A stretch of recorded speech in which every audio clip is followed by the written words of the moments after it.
Suga BTS mengungkap apa yang tidak dia sukai tentang sistem K-pop. Suga dikenal karena mengutarakan pikirannya tentang segala hal, dari topik seperti musik hingga industri idola. Ia memiliki sikap jujur yang mengundang kekaguman dari para penggemar.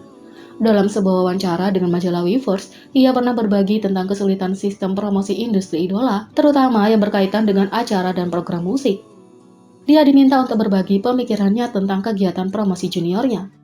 Tidak berlebihan untuk mengatakan bahwa kamu telah mencapai sebagian besar kemungkinan pencapaian di industri musik sebagai seorang seniman. Tapi menurutmu, apa yang perlu dilakukan dalam kegiatan promosi untuk artis-artis yang datang setelah BTS? Tanya pewawancara. Suga mengatakan, cara para artis berpromosi tampaknya sangat sulit. Mereka tampil di acara musik yang berbeda setiap hari setelah masa promosi dimulai. Yang berarti para artis kelelahan dan itu sering menyebabkan cedera bertambah. Dia melanjutkan, acara musik semacam itu untuk tujuan promosi, jadi artis tidak bisa mendapatkan penghasilan yang layak dari itu. Lebih lanjut, jika tidak ada hasil yang terlihat meskipun semua promosi mereka pasti akan kehilangan semangat. Jika memungkinkan, itu akan menyenangkan untuk menunjukkan kinerja yang benar-benar berkualitas tinggi. Bahkan jika itu hanya satu tahap, tapi di lingkungan ini menurut saya itu cukup sulit. Dan karena pekerjaan kita tidak sesuai dengan konsepsi umum tentang pekerjaan, ada ambiguitas saat datang ke masalah perlindungan hukum juga. Kami membutuhkan banyak perbaikan yang harus dilakukan untuk industri dan sistemnya. Banyak netizen yang setuju dengan pernyataan Suga bahwa cara artis berpromosi sangat sulit dan semua penampilan acara musik dan perbaikan sistem sangat dibutuhkan. Namun beberapa mengungkapkan kekecewaan mereka dengan mengatakan, saya pikir dia seharusnya mengatakan hal-hal seperti ini dalam wawancara berbeda yang memiliki audiens yang lebih luas, bukan dalam wawancara dengan labelnya untuk para penggemarnya. Sistem promosi pertunjukan musik di Korea Selatan dikenal melelahkan, dengan para idola bersiap-siap dari fajar dengan rambut dan rias wajah dan berpartisipasi dalam latihan sepanjang hari. Namun, pertunjukan musik tidak beroperasi pada sistem berbayar untuk penampilan karena itu merupakan kesempatan bagi banyak artis, terutama para pemula yang ingin namanya dikenal di masyarakat umum. Suga juga mengungkap perasaan yang sebenarnya di Grammy 2021 dan mengapa dia tidak lagi terintimidasi oleh acara penghargaan Amerika. Suga melihat kembali bagian-bagian penting dari karirnya dengan satu pertanyaan yang dia jawab adalah, bagaimana rasanya berada di jajaran Grammy Award, salah satu ikon industri musik Amerika Serikat. November 2020 lalu, BTS akhirnya mendapatkan nominasi Grammy. Dynamite dinominasikan untuk Best Pop Duo atau Group Performance. Dan meskipun mereka akhirnya tidak memenangkan penghargaan, Lady Gaga dan Ariana Grande meraih kemenangan untuk Rain On Me. Itu masih merupakan mimpi yang menjadi kenyataan bagi Suga yang tidak pernah malu tentang Grammy menjadi mimpinya. Namun dalam wawancara itu, dia mengakui bahwa acara penghargaan itu tidak semuanya mewah dan glamor baginya. Perasaan itu kurang terasa karena kami tidak bisa hadir secara langsung dan itu bukan perbedaan besar, kata Suga. Paling tidak penampilan Dynamite mereka adalah sesuatu yang dia nikmati. Tapi penampilan itu membuatku berpikir ini berbeda karena ini Grammy. Suga menjelaskan pandangannya tentang acara penghargaan Amerika. Di antara penampilan TV Amerika Serikat pertama BTS adalah Billboard Music Award 2017, American Music Award 2017, dan Billboard Music Award 2018. Meskipun dia gugup pada awalnya, dia secara bertahap merasa lebih nyaman dan percaya diri. Apa yang mengubah pandangan saya dari pertama kali saya pergi ke upacara penghargaan musik Amerika adalah, pertama kali saya pergi, saya benar-benar takut dengan pasar musik terbesar di dunia. Tapi ketika saya melihat ke belakang sekarang, saya tidak berpikir saya punya alasan untuk merasa terintimidasi, kata Suga.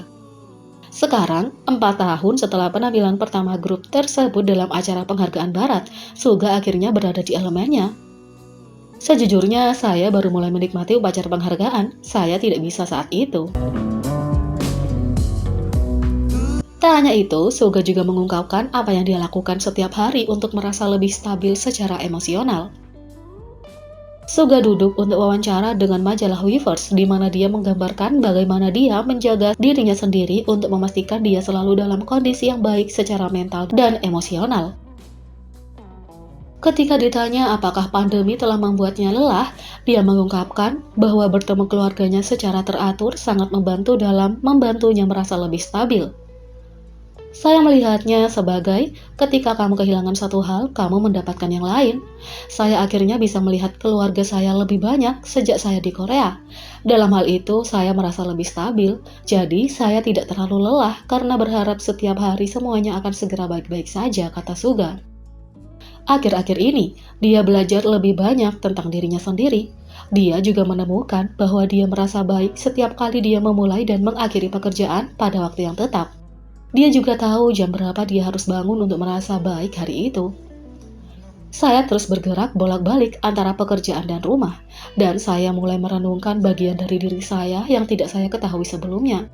Seperti itu, saya merasa agak nyaman ketika saya memulai dan menyelesaikan pekerjaan pada waktu tertentu. Dulu saya harus pergi tidur pada waktu tertentu untuk bekerja pada hari berikutnya, atau saya sulit bangun pagi. Sekarang saya sudah tahu jam berapa saya harus bangun untuk memastikan saya merasa baik sepanjang hari, kata Suga. Dia menambahkan, apa yang saya kerjakan dalam hidup adalah stabilitas emosional, dan saya rasa tidak ada hal yang terlalu menarik atau menyedihkan yang terjadi akhir-akhir ini. Akhirnya, ketika ditanya bagaimana peningkatan kesejahteraannya telah mempengaruhi musik, dia mengatakan bahwa tidak ada perbedaan besar. Misalnya, dia tidak perlu lagi merasakan emosi tertentu seperti kesedihan setiap kali dia menulis lagu sedih.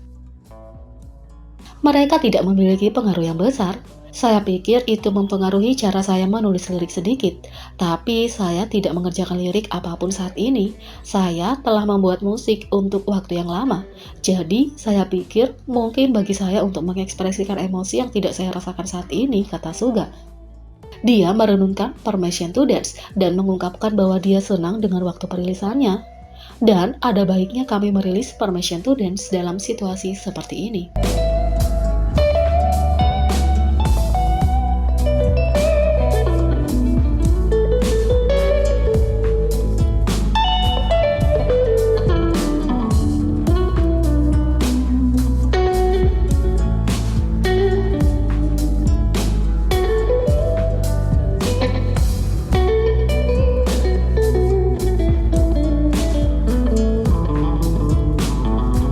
Jadi, bagaimana menurut kalian tentang ini? Beri komentar di bawah. Klik subscribe, like, share, dan klik lonceng. Mari kita sama-sama jadikan channel ini berguna bagi K-popers Indonesia. Sekian video kali ini, sampai jumpa lagi.